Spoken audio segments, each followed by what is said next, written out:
कि ठीक है 2024 के बाद कांग्रेस पार्टी ने बहुत किया था, जो भी विकास किया था। मैं सीधा सा पूछना चाहता हूं, अगर विकास किया था तो इनकी सत्ता में क्यों नहीं आई?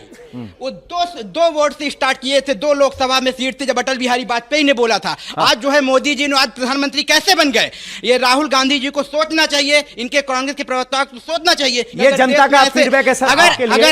अगर देश में अगर आपको वापिस करना है तो आप बाप का, दादा का, क्या दादी का आप नहीं कर सकते। आपने क्या किया सर? 1 मिनट और। मेरे पिताजी की जब गांव में थे ना, 1 मिनट मैं सुना, 1 मिनट सर, पूरी बहुत अच्छा सर दे रहा। मेरे पिताजी के नाम से ना जब हम लोग गांव में जाते थे, हमारे पिताजी की जब कोई जो है जाते थे तो उठ जाते थे कि हमारे पिताजी पंडित थे। अब हम उनके जो है दावे पे बोले कि नहीं, हमारे सामने ये लोग क्यों नहीं उठ रहे हैं? अब हमें बाकी गेस्ट पे भी जाना पड़ेगा। तो ये कह रही है तो जनता का फीडबैक आया सर, जनता किस तरह की बातों पर रिएक्ट करती है वो आपने समझ लिया। रशीदी साहब यहां पर एक सेकंड रुकिए जरा। रशीदी साहब बड़ी सब्र से इंतजार कर रहे हैं। सर, जब प्रधानमंत्री नरेंद्र मोदी कांग्रेस को मुस्लिम लीगी कहते हैं तो मुसलमान अपना रहनुमा किसमें ढूंढता है? खासतौर पर तब जब AIMIM मैदान में है और उनको वो सफलता मिलती हुई दिखती है मुस्लिम रहनुमा के तौर पर। आपको ये भी पता होना चाहिए कि बिहार में 26% वोट बीजेपी को भी मिला है मुसलमान का। ये भी याद रखना चाहिए। आप ये क्यों कहते हैं कि मुसलमान IM के साथ में है या कांग्रेस के साथ में है? ऐसा तो बिल्कुल भी नहीं है। था एक जमाना, एक वक्त था जब मुस्लिम कांग्रेस के साथ लगता था और 65 साल तक जिस तरह से बेवकूफ मुसलमानों को कांग्रेस ने बनाया, इसमें कोई दो राय नहीं है। ये सच्चाई है, क्योंकि हमें आज़ादी के बाद में जो हमारी पोजीशन थी आज वो जीरो पे चली गई। लोकसभा में कहाँ हैं, विधानसभा में कहाँ हैं, नौकरियों में कहाँ हैं? मैं आपको 10-12 साल का लोग पूछते हैं कि 10-12 साल में क्या हुआ।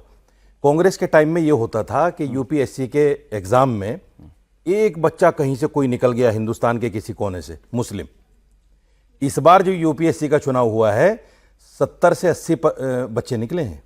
70 से 80 बच्चे, ये मामूली बात नहीं है। दूसरी बात किसको देंगे? दूसरी बात अभी जो है यहाँ वेस्टर्न UP में पुलिस में भर्ती हुई तो 48 बच्चे, 48 बच्चे भर्ती हुए मुसलमान। ये कोई मामूली काम? जब आप ये आंकड़ा देते हो तो वहीं मदनी साहब का बयान भी आता है कि जुल्म हो रहा है तो जिहाद भी हो गया। फिर ये हमेशा मुसलमानों पर जुल्म होने की कहानी सुनाई किसके लिए जाती है? देखिए, जो एक मिसाल दे देता हूं मैं छोटी सी आपको। एक आदमी हिंदू से मुसलमान हो गया, 20 साल के बाद उसके मुंह से राम निकल गया उठते बैठते। तो एक आदमी ने कहा 20 साल हो गए तुझे हिंदू हुए हुए, मुसलमान हुए हुए, अब भी राम कहता है। उसने कहा जो राम 40 साल से मन में बसा था 20 साल में थोड़ी निकल जाएगा। तो 65 साल जो मेहनत की थी मुसलमानों के ऊपर वो 10 साल में खत्म करना चाहते हैं आप? अच्छा, ये तो साइकिल का चैन है, साइकिल के पहिए को घुमाइए, बहुत देर तक चलता है वो। तो ये मदनी साहब का बयान, फलां साहब का बयान, ये सब वही है जो कांग्रेस की चाल पर चल रहे हैं और मुसलमानों को ये भी डराने का काम कर रहे हैं। ये भी मुसलमान दो तरफ से डराया जा रहा है। एक तो सियासी पार्टियां डरा रही हैं, जितनी भी विपक्ष में पार्टियां बैठी हैं वो सब आज के टाइम में मुसलमानों को डराने का काम कर रही हैं। प्लस जितने हमारे मुस्लिम रहनुमा हैं, खासतौर से मदनी साहब, ये भी मुसलमानों को डराने का काम कर रहे हैं। अगर मुसलमान डरेंगे नहीं तो उनके पीछे चलेंगे कैसे?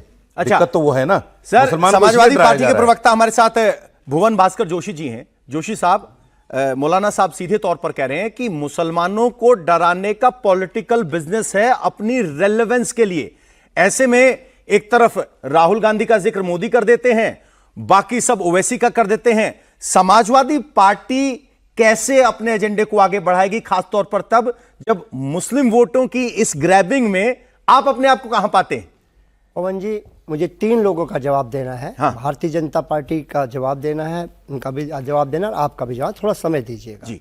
मैं शुरुआत करता हूं, चूंकि मैं देश के भविष्य से बात कर रहा हूं तो मुझे लगता है इनको बताना चाहिए कि जो भारतीय जनता पार्टी के जो प्रवक्ता साथी है, इनकी पार्टी देश, आपने कभी सुना है आपने कि देश की आज़ादी में इनका क्या योगदान है?